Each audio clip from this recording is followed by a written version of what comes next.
There is one commodity above all others upon which Russia has relied to keep its Ukraine invasion going: oil. And we're not just talking about the oil products, such as fuel, that Russia sends to its soldiers on the front lines. Oil has been Russia's economic lifeline at a time when much of the world is refusing to buy much of anything else from it. The West has tried to limit Russia's oil sales, but Vladimir Putin has always found a way around sanctions and other measures. Now, one country has had enough. Australia just struck Russia hard, and you won't believe how. On September 18th, United 24 media reported that Australia has just approved a pair of new measures that it hopes will kneecap Russia's ability to make money from its vast amounts of crude oil. In a double-barrel blow to Putin, Australia says that it's going to implement a steep new price cap on Russian oil, along with implementing sanctions against an entire navy's worth of the shadow fleet vessels Putin has been using to illicitly transport his country's oil all around the world.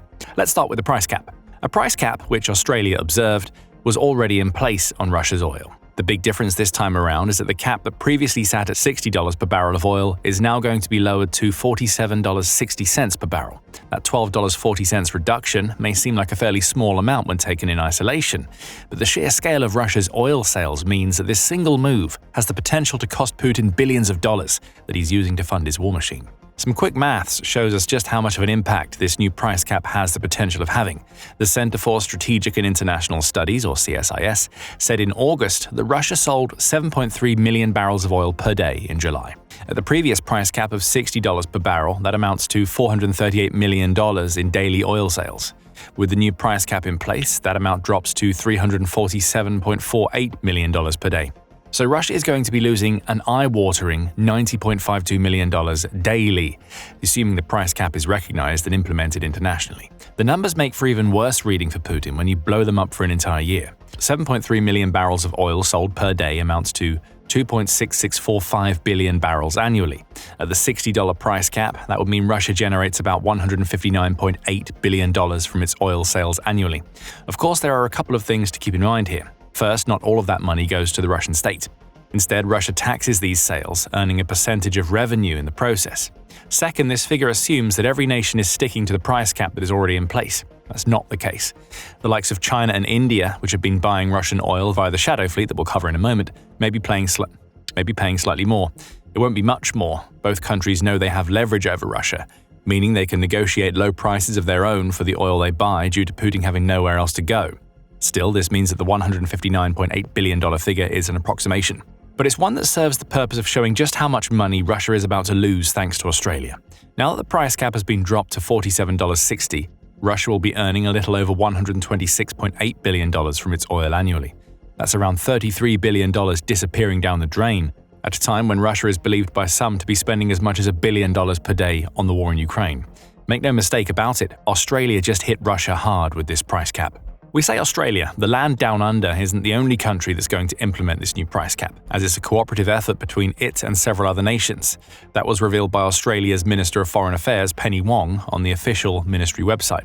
In a statement, Wong said, "Australia has taken this action alongside our international partners, including the European Union, the United Kingdom, Canada, New Zealand, and Japan.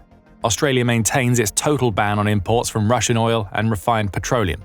We'll come back to that total ban in a moment. What we have here is Australia teaming up with 4 other countries to implement a price cap that delivers a powerful gut punch to Vladimir Putin. Foreign Minister Penny Wong included the EU in her list, but it's worth noting that the EU had already acted back in July, setting its own price cap at $47.60 per barrel of Russian oil, meaning Australia and the other countries Wong mentions are just piling on the pressure. The EU made the first move, Australia and 4 other countries followed. That's almost the entire West teaming up to hurt Putin. Right now, the US is missing from that list.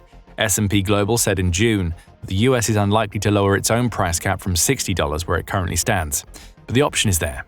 And now that so many other Western countries are doing it, US President Donald Trump may decide he has an opportunity to twist the knife in Putin's side by following the lead of American allies. There is a small caveat to all of this, and it comes in the form of something that Wong mentions in her statement.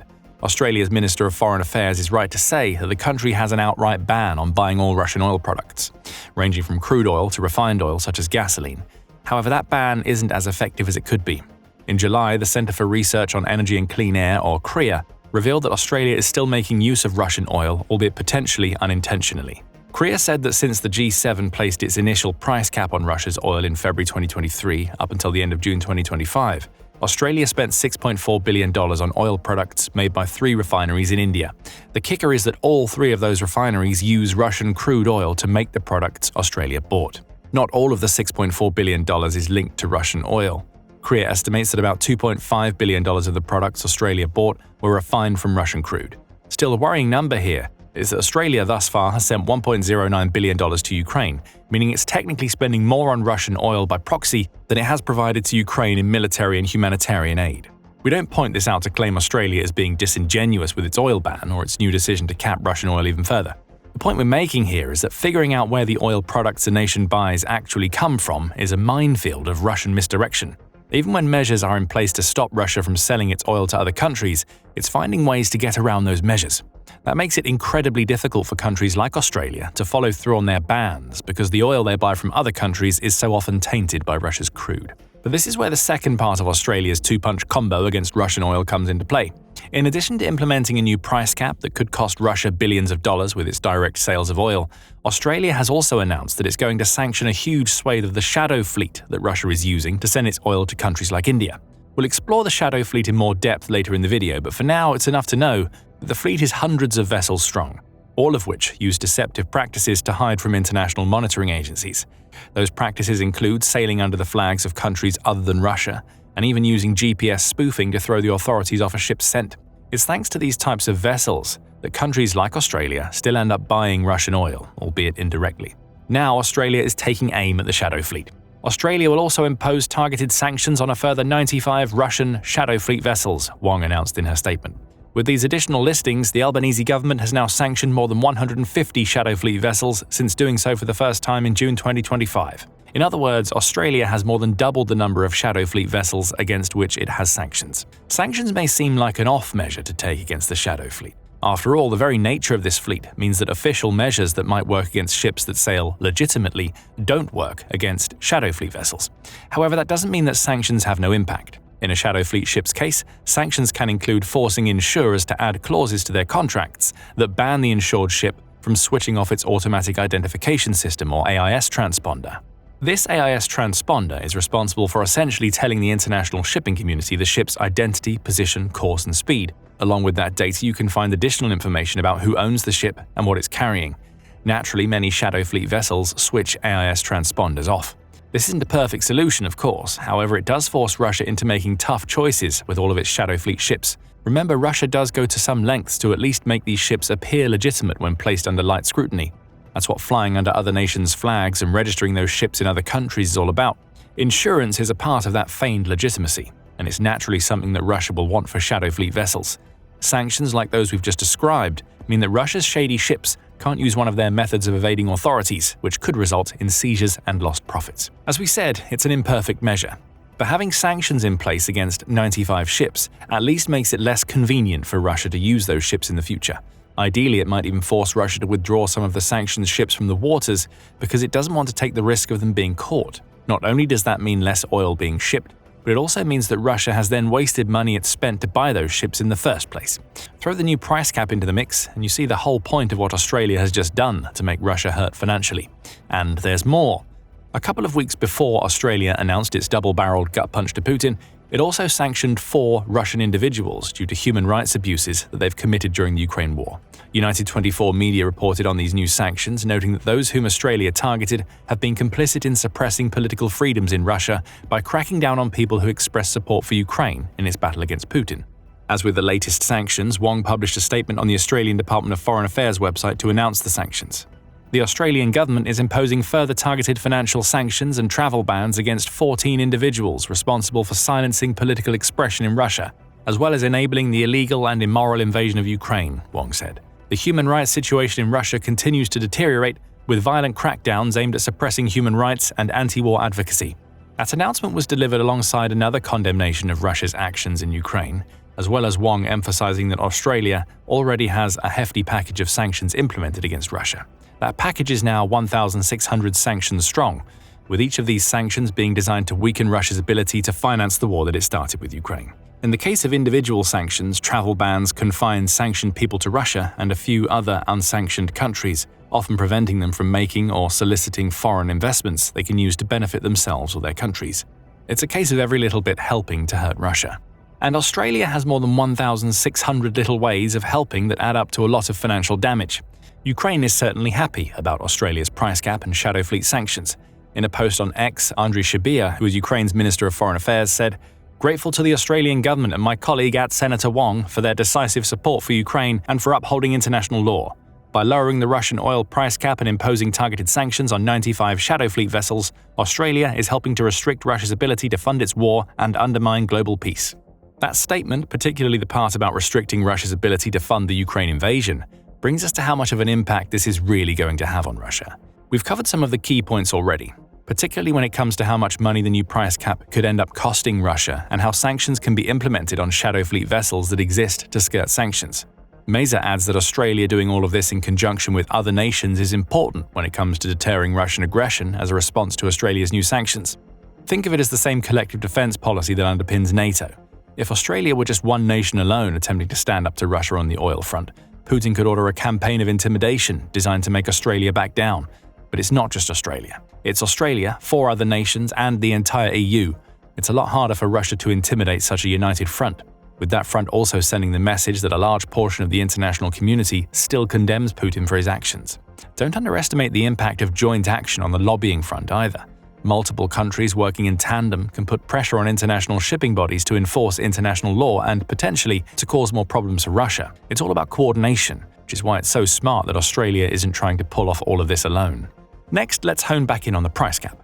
The figures we shared earlier in the video are indicative of what the new price cap could achieve in a perfect world. Of course, we don't live in a perfect world. The price cap isn't global, as it's only those nations that implement it that are guaranteed to abide by it. Plus, as is the case with Australia, a price cap doesn't seem to mean much when the nation that implements it isn't buying Russian oil in the first place. However, it's the side effects of having that price cap in place that are more likely to damage Russia.